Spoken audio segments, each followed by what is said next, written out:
Hi guys, TJP εδώ. Σήμερα θα σας δείξω μια παγίδα. Ας αρχίσουμε. Βάζουμε πρώτα pistons.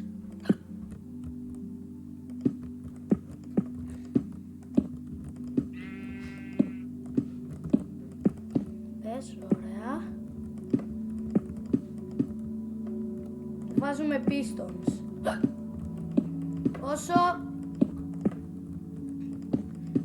Όσο μακριά, όσο επίπεδο θέλετε να είναι ο χώρος. Εγώ διάλεξα αυτό. Μετά θα πάρουμε πάγο και βάζουμε έτσι κάτω-κάτω.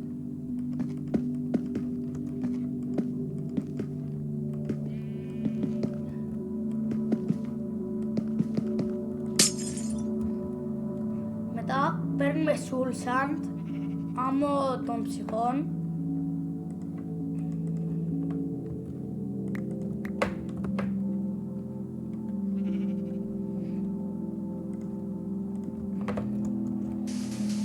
Και τη βάζουμε πάνω από τον πάγο.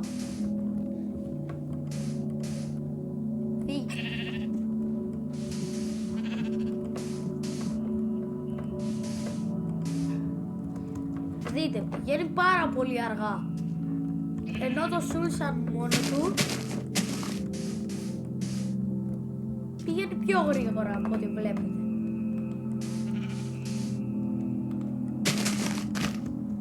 Μετά παίρνουμε Person with Blades, ό,τι θέλετε. Εγώ θα πάρω πέτρινες.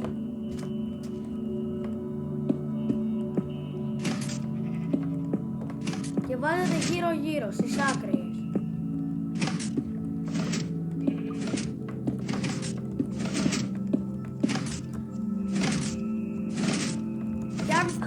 Και αν θέλετε βάζετε ιστό αράχνης,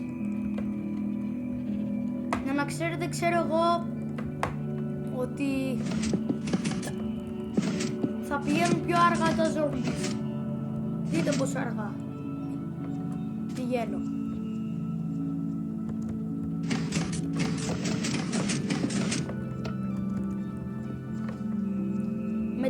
Μετά από αυτό το περιθώριο φτιάχνετε έτσι ένα για να μπορείς να πηδάς. Και πάνω από αυτό και πάνω από όλα εδώ πέρα τα Person Blades βάζετε γυαλί, ώστε να μην μπορούν να πηδήξουν τα ζόμπις, οι σκελετοί και τα άλλα. Και βάζετε ένα ό,τι να είναι μπλοκ σε απόσταση από αυτό το τυχαλάκι 3. Και δείτε, για να μπορέσετε να βάζετε και μια σκάλα, για να μπορέσετε να κάνετε αυτό, να ανεβείτε. Ακόμα και να μην έχετε τόσο φαγητά, μπορείτε να έχετε, ξέρω εγώ, ένα chest εδώ πέρα, να βάζετε φαγητά, ώστε να έχετε να παίρνετε, να τρώτε και να μπορείτε να πάτε εκεί πάνω. Καταλάβατε? Τώρα ας κάνουμε το τεστ, αν θα δουλέψει. Βάζουμε zombies.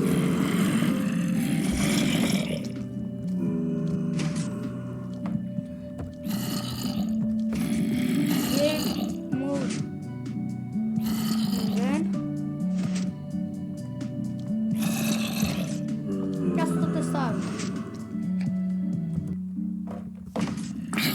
Βλέπετε, τα ζόμπι με κυνηγάνε, όσα κι αν είναι. Να, με κυνηγάνε αυτά τα δυο μπαστάρια.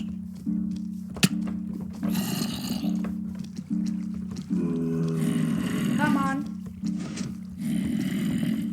Και δείτε, τώρα εγώ ανεβαίνω εδώ πάνω και αυτά έρχονται. Μ' ακολουθάνε, δείτε. Και μετά, επειδή με το γυαλί με βλέπουν και μπαίνουν μέσα. Για έλα, εσύ. Και δείτε, τώρα κάνετε ό,τι ό,τι τραβάει η ψυχή σας και δεν σας χτυπάνε ούτε με το μικρό του δαχτυλάκι. Εδώ τελειώνουμε το βίντεο. Like, subscribe and bye.